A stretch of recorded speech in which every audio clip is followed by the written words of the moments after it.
Ako si TOLENTINO, nagtuturo sa UP Film Institute ng mga kursong kulturang popular at media na may particular na interes sa kasarian at sexualidad. Ako si SOBRITCHEA, isang guro sa Philippine Studies ng Asian Center, UP Diliman. Naging director ng Center for Women's Studies ng UP at nagkaroon ng pagkakataong magturo ng iba't ibang gender courses. At ngayon, chair ng Technical Panel on Women and Gender Studies ng Commission on Higher Education. Ako naman si ENRIQUEZ. I teach at the College of Mass Communication. And among the courses I teach are Media, Gender, and Sexuality, and Media, Sexual Orientation, Gender Identity, and Gender Expression. Ako si Michael Tan, taga-Anthropology Department sa UP Diliman.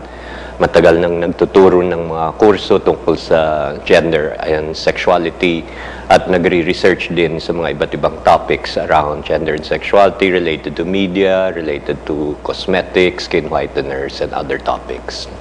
Ang pag-uusapan natin ngayon ay sexuality. At dahil iba-iba ang mga disiplinang pinanggagalingan namin, maaaring iba-iba rin ang aming mga pagtingin dito o pakahulugan. Mag-umpisa tayo kay Mike. After all these years of teaching the courses, ang hirap pa rin maghanap ng definition. Kasi seksualidad, no? It's from the Spanish, from the English. Pero sa akin kasi ang seksualidad something has to do with sex, but does not end with sex.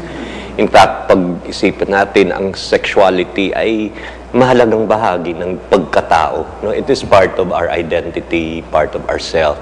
And in the context of countries like the Philippines, ang sexualidad ay may dimension din ng panglipunan. No? So it is not just self, but how society defines us, kung sino tayo ang nandito sa sexualidad. Okay. No? Si Carol, taga-anthropology din, pero mahaba ang karanasan sa kilusang feminista. Ano ang tingin ninyo sa sexualidad?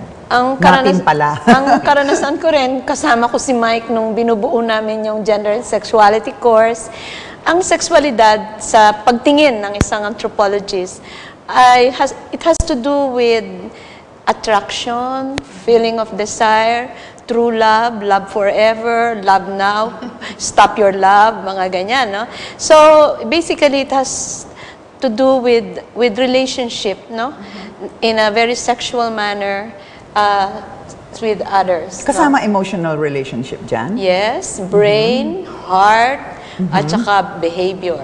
Tatlong domains. Okay. No? Expression. Paano mo papakita ang pag-ibig sa isang kasama, no? Okay. Kasama rin yung paano ka magdamit. Kasama ba yon sa expression? Oo, kasi baka talikuran ka ng asawa mo kung mali yung suot mo nung gabing yan, di ba? Ganon? Roland, ikaw anong tingin mo?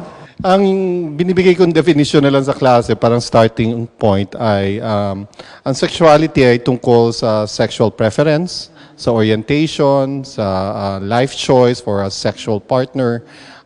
Pero starting point lang dahil nga ay ang pangalawang napakahalaga ng ideya din sa sexuality ay fluid din ito. Ibig sabihin, maaari siya magbago at hindi naman siya nakatakda o kung nakatakda man sa isang particular na panahon, maikli o mahaba man itong panahon na ito. Okay, balikan natin yung fluid na yan, ha? Dami ng diskusyon dyan, eh. Pero ako ang maiaambag ko naman sa ating usapan is, parang pag binanggit yung sexuality o sexualidad, parang hindi natin maihiwalay sa gender identity, di ba? Bagamat merong magsasabing, teka, magkakaiba yan, ha? Pero pag pinag-usapan yung sexuality, nandun din yung gender identity at gender expression. Paano ba natin kaya ito madidefine ng iba-iba? Alam ko, mahirap ang definition. Sabi ni Mike, mahirap na. Pero baka sakaling ma-define natin. Well, kung balikan nga natin yung mas na lang concrete example, no? Ang sex and gender, lalaki. No? Yung gender, dagdag yan. Kung ano ang lalaki sa lipunan natin. No? And there will be differences. Ang Ilocano na lalaki, iba sa Kapampangan na lalaki. No? But it becomes sexual when you say, hindi lang lalaki, you say, lalaking lalaki. O yan. Ano yun? May dating no, pagkalalaki niyan. May degrees ba ang pagkalalaki? Lalaking-lalaki, of course, it leaves it to how you want to define it at iba't ibang ang definition. Pero yan na ang sexualidad. In the same way, when you say babaeng-babae, which is different also from bading na bading. May dating bang bading na bading, no? But the mere fact that you repeat it already says na hindi na siya kasarian lang, kundi sexualidad. No? And everything goes into that. When you say lalaking-lalaki, pagbihis niya, paglakad niya, everything. Even young children begin to start to define. Paghawak ng sigarilyo, they have definitions of lalaking-lalaki. No? Okay. O, may mga pelikula nga akong, may mga isa classroom, di ba? Napag-uusapan yung mga pelikulang napapanood ng mga estudyante. Kasi kami ni Roland nagtuturo sa College of Mass kami. Meron daw isang pelikula, nakalimutan ko yung pangalan, pinagdudahan yung isang karakter na hindi raw tunay na lalaki dahil nakataas ang pinky habang umiinom ng kape. So mayroong mga ganitong impression tayo about how it is to be a man and how it is to be a woman, no? So, yun. So parang nakakabit pa rin siya sa sexuality. Di ba sabi mo nga, hindi na, parang hirap ihiwalay. Nakakabit siya sa sexuality kasi ay may object of desire. Ibig sabihin, para kanino to, ito pagiging lalaking-lalaki mo. O pagiging bading na bading mo o na klase. So, ibig sabihin, ang na-privilege sa ating kultura at sa kasaysayan ay yung heterosexuality, yung pagiging straight na lalaki at babae dahil sila lang ang pwedeng magkasintahan in public, sila ang pwedeng mag-holding hands at mag-PDA, sila ang pwedeng magpakasal at magkaroon ng pamilya. So, ito nga ang tinatawag na heteronormativity or kung paano ang heterosexuality ay naging standard norm, standard default dapat ng pagpapalaki ng mga anak o ng mga bata para maging ang ideal heterosexuals. Ano ba yung simpleng definition ng heterosexuality? Napakahirap. Sige nga. Subukan natin. Siguro ito yung atraksyon ng babae at lalaki. Yung klase din ng pagmumundo nila na kung saan ay sa relasyong ito ay mas mababa ang tingin sa babae at mas mataas o pribilehiyado yung pagiging lalaki. So ang heterosexuality ay hindi rin nakahiwalay sa patriarka. Kung saan niya ang makalalaking sistema ng pamamalakad ng kultura at ng lipunan at ng politika ang nagtatakda ng kaayusan na kung saan ay ipapaloob ang babae at ibabang kasarian sa mababang antas ng lipunan. Okay, so yung tinatawag nating heteronormativity ay yung pagpipribilehiyo sa heterosexuality. Yun, tama ba ako? Pagpipribilehiyo ng sexualidad, ibig sabihin pagdanas mo sa iyong pagiging lalaki o babae, o bakla at trans na kung saan ay always in conformity or non-conformity sa benchmark ng isang patriarchal society. Okay. So kung yung heterosexuality ang tinuturing na norm, merong relasyon na sinusupil naman, di ba? Tama ba ako?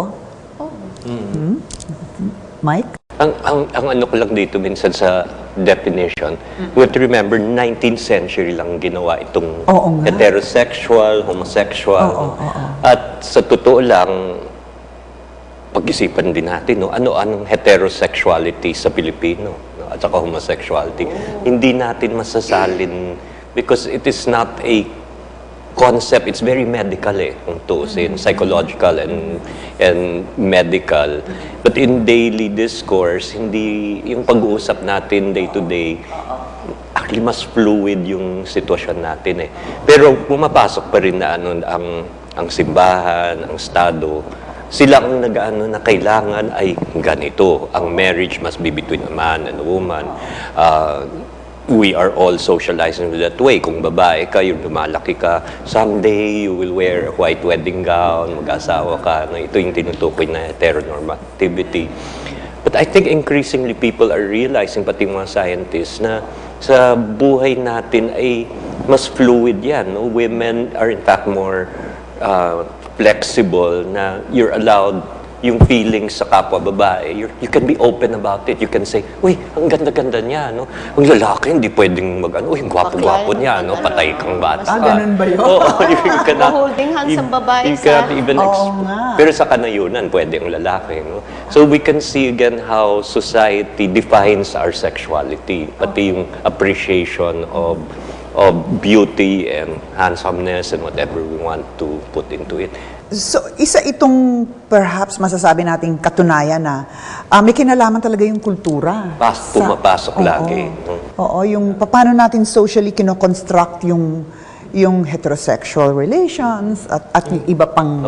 Yung attraction mismo who we are attracted to. Ang lakas yung sa kulay ng balat natin, and again, so, we see it all the time, subconscious tayo, you see a baby and you say, ay, ang ganda-ganda, ang puti-puti. And so the girl grows up thinking na kung medyo dark siya, hindi siya maganda. And then media comes in all this. So your sexuality, yung pagkatao mo, is so dependent on how society has already predetermined what is attractive. Carol? Iniisip ko yung diskusyon namin sa klase ko kahapon kasi nagtuturo ako ng identity politics, no? At yung isang estudyante ko, kinikwento niya kung paano nag-evolve yung masculinity sa ating lipunan. Na nung unang panahon talagang napakabigat na katungkulan ng isang lalaki na magkaroon ng anak. Pagbaog ka, talagang chichismis ka sa buong barangay at hindi ka natatalikuran. At saka noong unang panahon, para makitang tunay na lalaki ka, maganda, buhay ang iyong kailangan meron kang girlfriend. So may tolerance noon na ang isang lalaki ay pwedeng magkaroon ng kabit. Pero ngayon nga, medyo nagbabago na siya. At dun sa kwento ng mga estudyante ko, dun sa mga interviews din nila, napakabigat na responsibilidad na binibigay din sa mga kalalakihan bilang sexualidad, no? Pareho rin sa mga babae, no? Dahil culturally, dapat magbuntis siya, makalabas. At ang lakas din ang stigma pag hindi niya nagawa yung kanya. Kaya yung laro ng kultura, no? Para mabuntis ka, para maging attractive ka, andiyan dyan ang makeup, ang skin color, andiyan dyan ang pananamit, kailangan sexy ang damit mo para may sisipol sa'yo pag pasok mo sa isang kalye, ganyan. At ang lipunan at kultura ang nagdadala nito. Nagbabago na ba? Yun nga yun ang dapat debatihin natin Mukhang may pagbabago, pero hindi ko alam kung anong landas na tatahakin. Meron pa rin hatak pabalik, di ba? Oo, may hatak pabalik. May nakita akong pagbabago dito. For the longest time, sa Pilipinas at sa ibang bansa, ang babae lagi ang object of desire, siya ang kailangan sexy. No? In the last 10 years or so, may nakita ko dito na pati ang lalaki ngayon ay nagiging object of desire, no? Maraming mga beauty, hindi beauty pageant, yung mga Mr. Philippines, yung mga gano'n. Although karamihan na nanonood ay bading pa rin, pero may babae din nanonood, and men are conscious now na kailangan they have to be sexy for women as well. Kaya ang laking market yan ngayon, mga beauty products for men. No? Kahit sa sari-sari store, meron na ring pawns for men. No? Nagugulat ako sa Shea. That means kahit sa mga mahihirap, bumibili din na kailangan, may kikay-kit na rin ang mga lalaki natin And I think it's because they have to be attractive. Part din yan ng sexualidad ng lalaki dito. Ito yung metrosexual na tinatawag. Iba pa yun. Iba pa yung metrosexual. Okay. Ano yung metrosexual ba? Ang metrosexual ay isang Consumer-driven pa rin. Consumer-driven lang naman na yung mga straight na mga lalaki ay lalo na sa developed countries, no, ay market pala for consumer products, very specific consumer products. So pwede mo din silang bentahan na deodorant na panlalaki lang or toner or etc. Supposedly ay may sexual difference din ang pores ng lalaki, ang balakubak ng lalaki sa babae, kaya nakikater ka sa kanila, or even services katulad ng pag-straighten ng kilay mo or pagkurba ng kilay mo ay bahagi na rin ng pagiging metrosexual. So, pero ito ay consumer-driven pero pang heterosexuals na lalaki lang.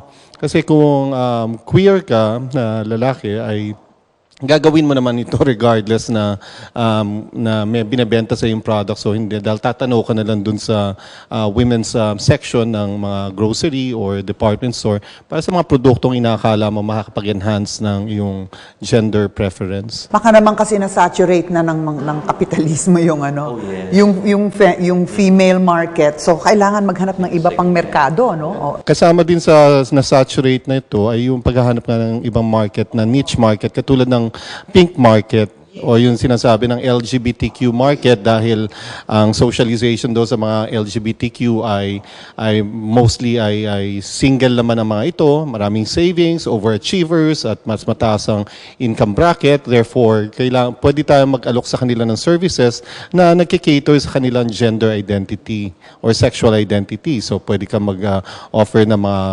spas or ng mga bars na nagkikater sa very specific pati condo ngayon or even cruises or tourism hubs na very specific sa mga genders na ito. Kasi nga, meron silang extra savings to purchase products.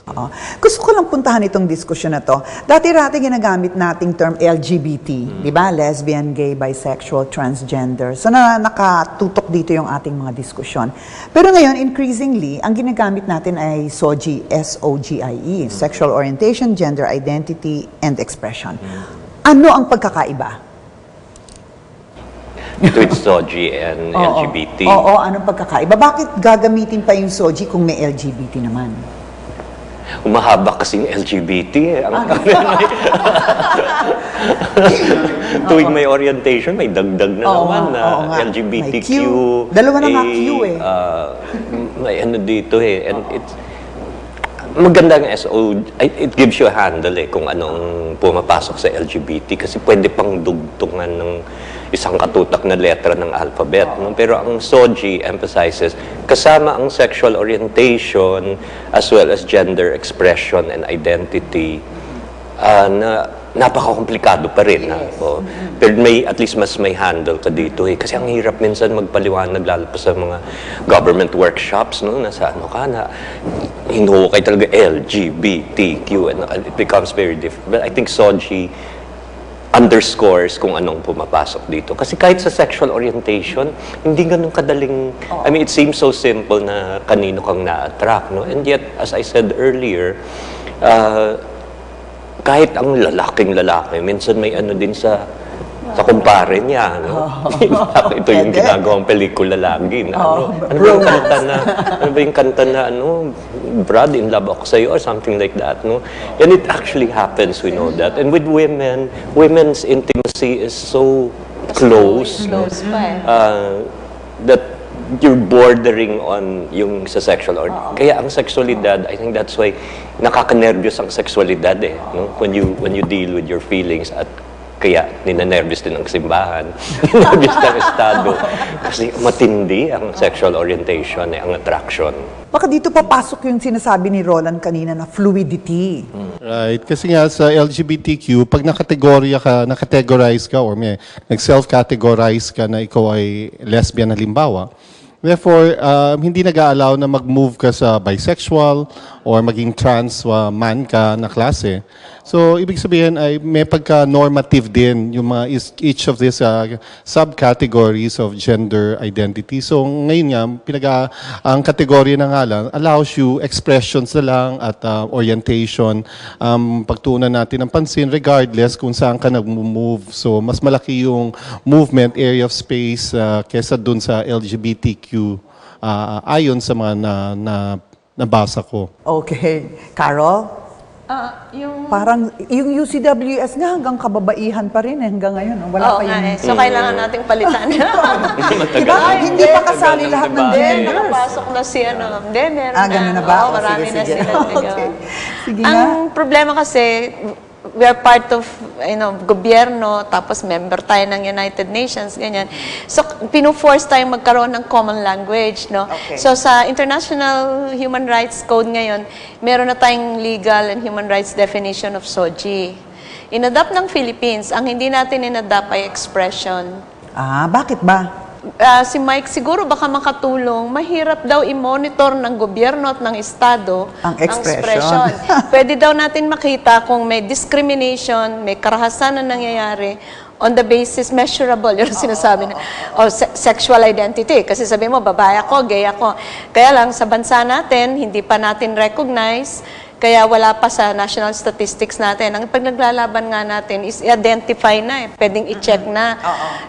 Wala, we need the law for that. Tapos yung gender orientation, meron na rin tayong human rights and legal definition. Ang ayaw ng Pilipinas at inayawan din ng mga groups is yung expression, Mike. Kasi daw napaka-fluid, hindi mo daw... Pero sa expression ng gagaling ang discrimination Oo, yun na nga Diba? Isang tingin lang sa'yo, nahusgahan ka na. Diba? Kunya, magbigay nga tayo ng gender expression na nakasama rin sa atin, hindi ko alam. Basta't ayaw yung gender expression. Yung expression. Baka kasi hindi pa ma-define ng maayos, Kasi no? it's so fluid I am a man, I am a woman, but I can wear a pants now. I can lips to lips, another woman. Pero back behind me, I am very heterosexual.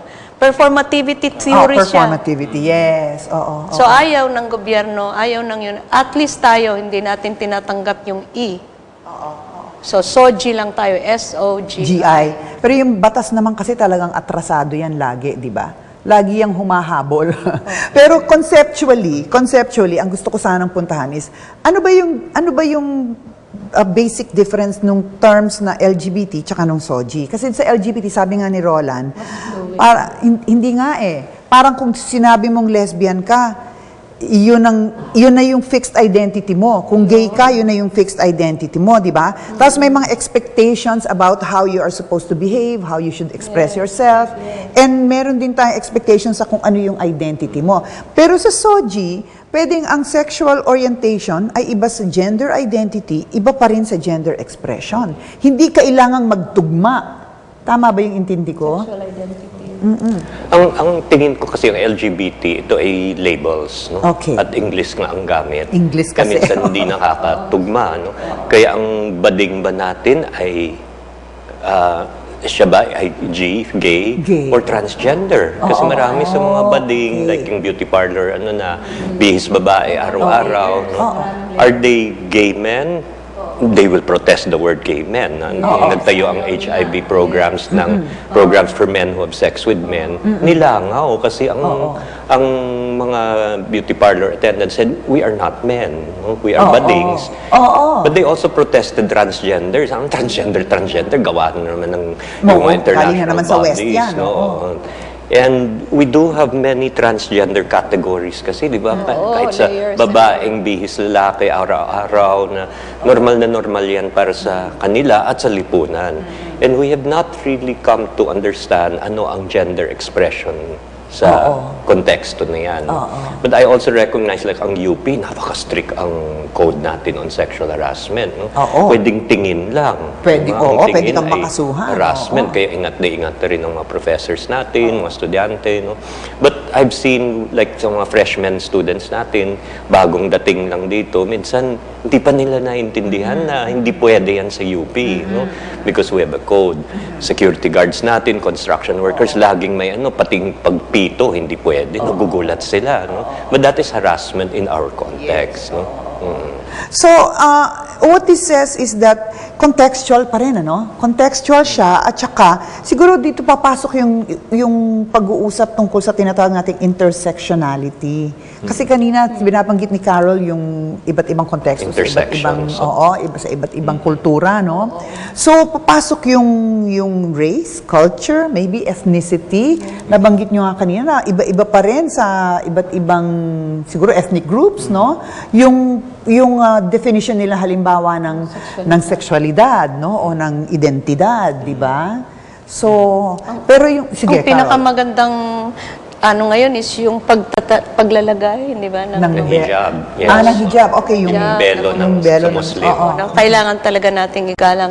Because yung kwento ng mga kaibigan natin ng mga Muslim women, talagang kailangan takpan ito because this is a site of sexuality. Pagbukas yan, lalo na pagbasa, talagang nakakahay talaga. sa ano. So kailangan yung norms at saka values ay kailangan nilang sundin, mga babae. Kailangan din nating igalang dahil kasama sila sa ating lipunan. Anong gagawin natin kung merong conflict, yung magkakaibang kultura? Kaya nga meron tayong gobyerno, dapat matino ang gobyerno natin. Kung hindi matino ang gobyerno natin, malaki ang problema.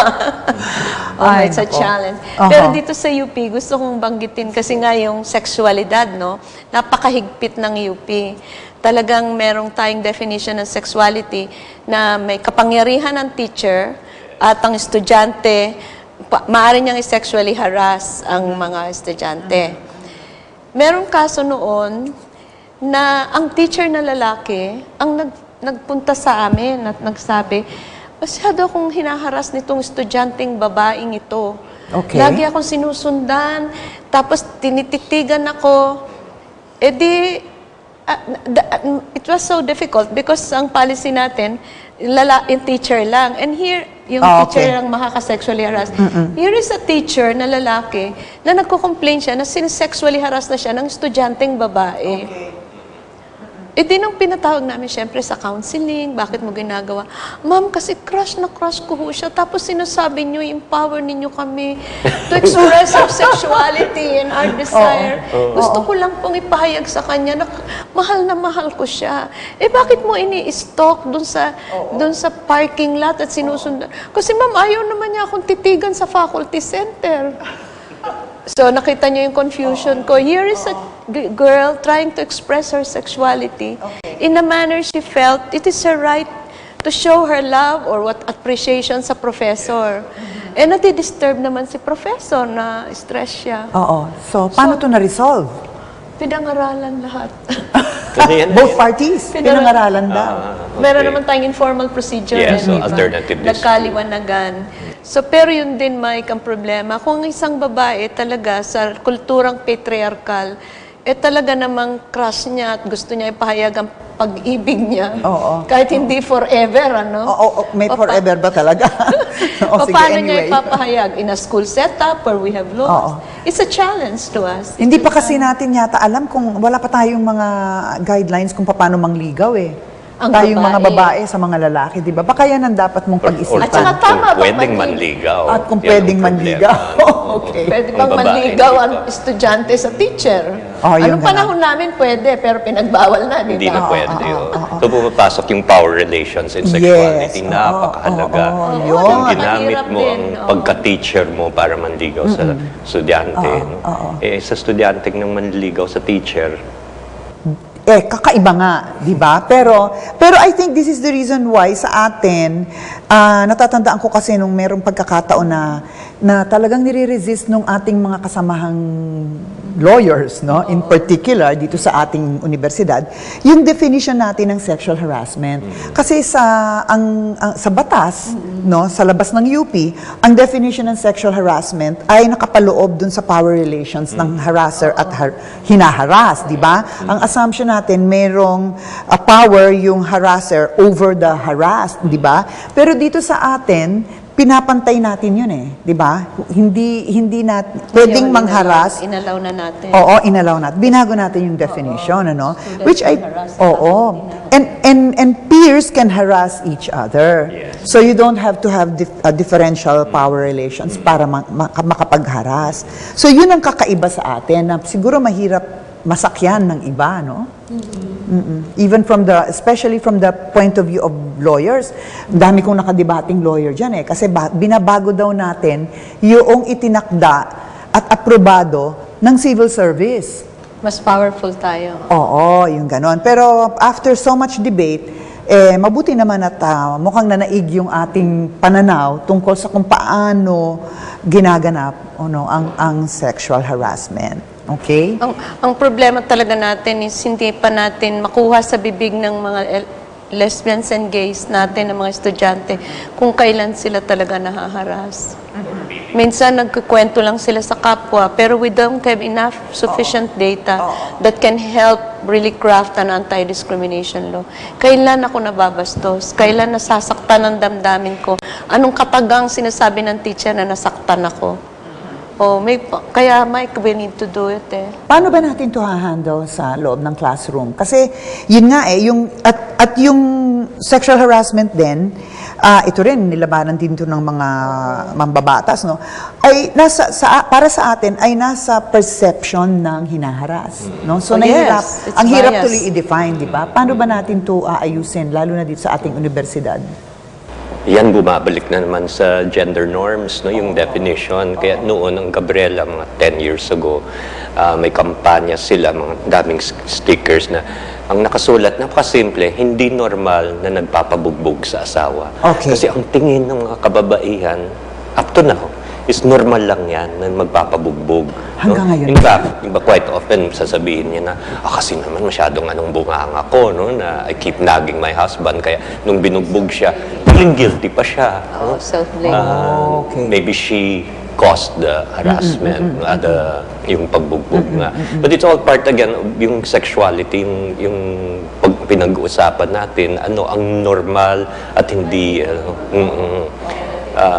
and it becomes really difficult to define at times, no? Kaya kahit dito sa UP, hirap na hirap tayo. Kaya we need that for the law.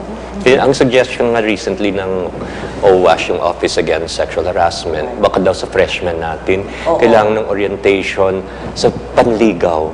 You know, the old manligaw? manligaw at panligaw na even the question na when is a no a no? Kasi ang claim ng mga lalaki minsan hindi nila alam. Hindi, nagpapakipot lang sila. Yes, Ayun ang that's the katwiran, di ba? Nagpapakipot lang. And So, lalo kaya sige pa rin. Sige Yes. pa rin. When is no? In fact, it becomes part of the attraction, no? Napakipot siya, na-challenge siya. Oo. Okay. So, So, kasi tradition natin, for the longest time also, everything's dependent na may magpapakilala sa'yo, may mga, and the pakipot games, no? Even men also are pakipot too. Men have to be, to some extent, pakipot also. paano yun? Isip kayo sa mga asawa ninyo, di ba? If they were too easy to get. Oo, may stigmatize ka rin. Oo, malalaki din minsan, hindi Oo, pwedeng daling easy to nakuha get. yan. Ngayon. So, pwedeng iwanan. Okay. Ano ba? Sa sexualidad, no? Ano bang payo ng mga nanay to women? Always look for a man who loves you more than you love them. Yan ang advice dito sa Pilipinas. Sa atin. Yes. Mas may reserba ang... Talagang patriarchal. Yeah. Oo. So, kailangan para hindi ka, para hindi ka mabugbog, di ka iwanan, di ka Lahat na. lahat na. So, part din ng sexuality. Maybe one more addition there to show how complicated it is. Like, mga kaibigan kong Muslim na babae, minsan pag medyo asawa nila, sila, don't forget, arrange lang ang marriage natin. Hindi kita mahal. Yun ang threat sa kanila. Panakot yun. Panakot na. So, anong pwedeng gawin? Divorcehin nila? Sa Muslim kasi may divorce. divorce. Oo. Talak. So they can, may bargaining pa rin dito, no? That I had to learn to love you and you must make yourself worthy of my love. Okay. Bigat din. Kahit empowered na yung babae, may sarili siyang trabaho, edukada siya, yung ganun pa rin ang pakiramdam niya? In fact, for women, both Muslim and Christian, diba? If you earn more than your husband, that sometimes becomes problematic. Kaya nililihim, no? Kung minsan, no? Nililihim yung mga ganitong bagay. Ako nililihim ko talaga.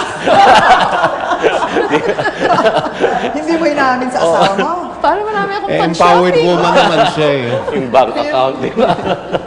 Ano yun, Roland? Empowered woman naman si Carol, so pwede niyang gawin yon sa kanya. So, para pang-shopping ka mo. Yan, may isa pa ring impression niya na yung babae lang yung mahilig mag-shopping. Totoo naman eh. Totoo So, ba? alam ko, you're saving for your children pati. Yung nanay ko, ginawa niya. Huwag mong sabihin sa tatay mo, ha?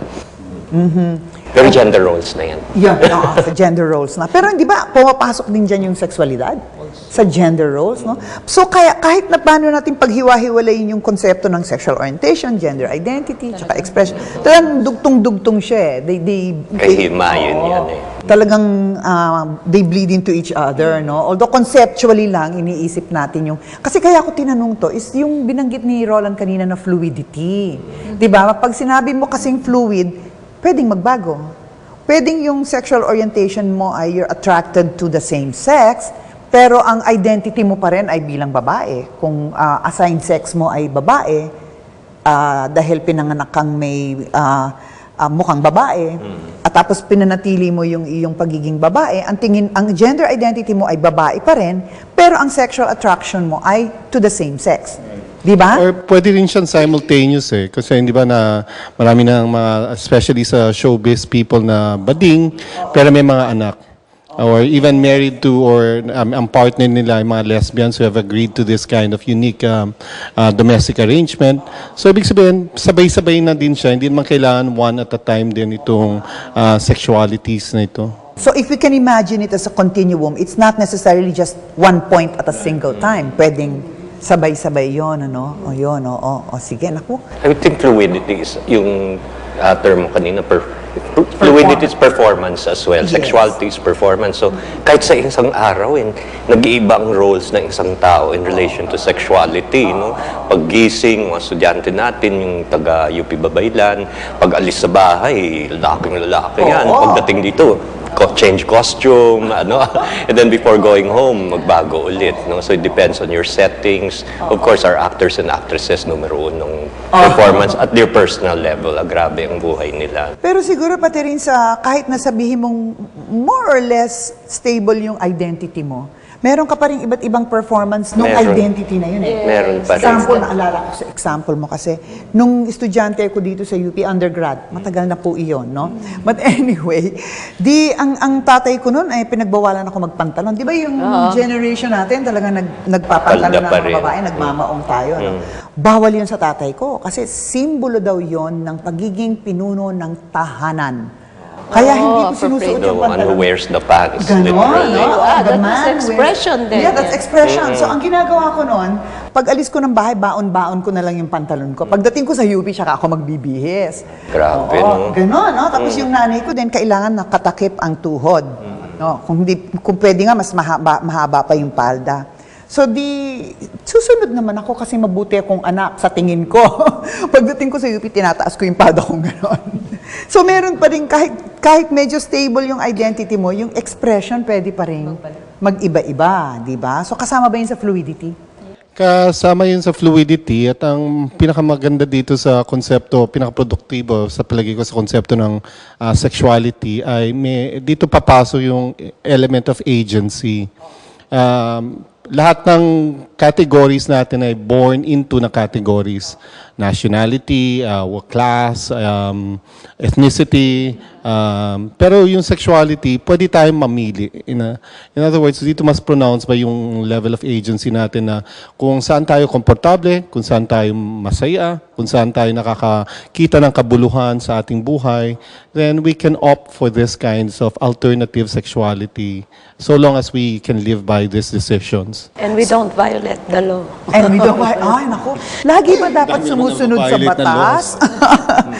Paano kung ang batas ay immoral o kaya ay unethical o kaya May ay... advocacy tayo, kailangan palitan, di ba? Para palitan yung batas. Pero within the law pa din. Oo. So, balikan ko lang yung sinasabi ni Roland. Ibig bang sabihin, sa larangan ng sexual orientation, gender identity, or maybe isama na natin yung gender expression, ito yung mas may puwang for liberation kaysa ibang identity categories? Right, pwede ka nga magpalit ng nationality mo or ng religion mo.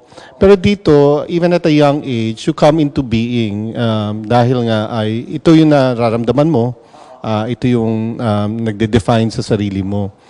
So mas malawak ba yung individual choice or to some extent kahit na oppress siya ay yung free will sa issue na ito ay mas matingkad kaysa sa ibang cultural categories.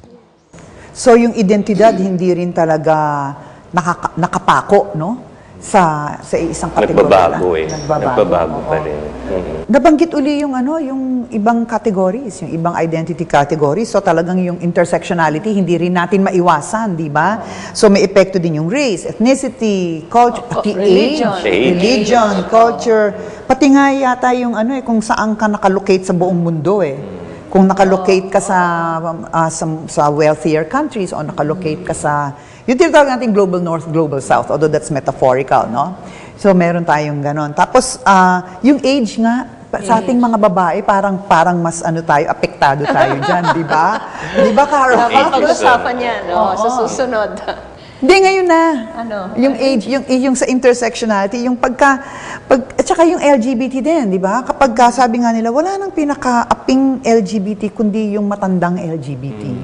Sa babae din ganon. Meron ding, samantalang sa mga lalaki, merong konsepto ng, ay, ageless.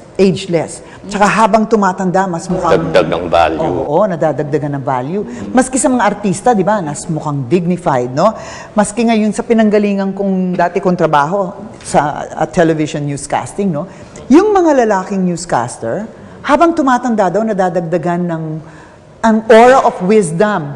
Pero kaming mga babae, naku, kailangan makeup ng makeup. Ayos ng buhok, no? Tsaka kailangan maganda lagi kasi daw, kailangan merong i-maintain na youthful beauty ang mga babae, di ba? Attractiveness. At ganun din sa showbiz, halimbawa, kunyari, pag nakita mo yung body of works ni FPJ at ngayon si Piolo Pascual, lahat ng sikat na artistang babae na at the height of their youthfulness na naging partner ni FPJ at ngayon si Piolo Pascual, pero sila ay hindi nagbabago. Sila yung standard na ng pagkalalaki, yung definition ng pagkalalaki. Samantala, ang laki ng demand sa babae para sa kanilang youthfulness at therefore, yung replaceability din kapag may mas sumikat sa kanila na iba pang artista.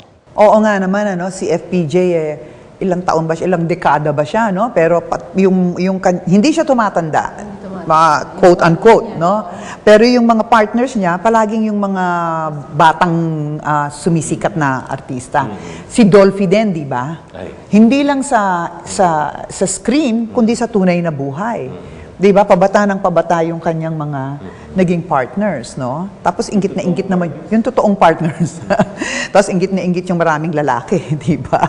Na para bang kung bata kang babae, you are more valuable.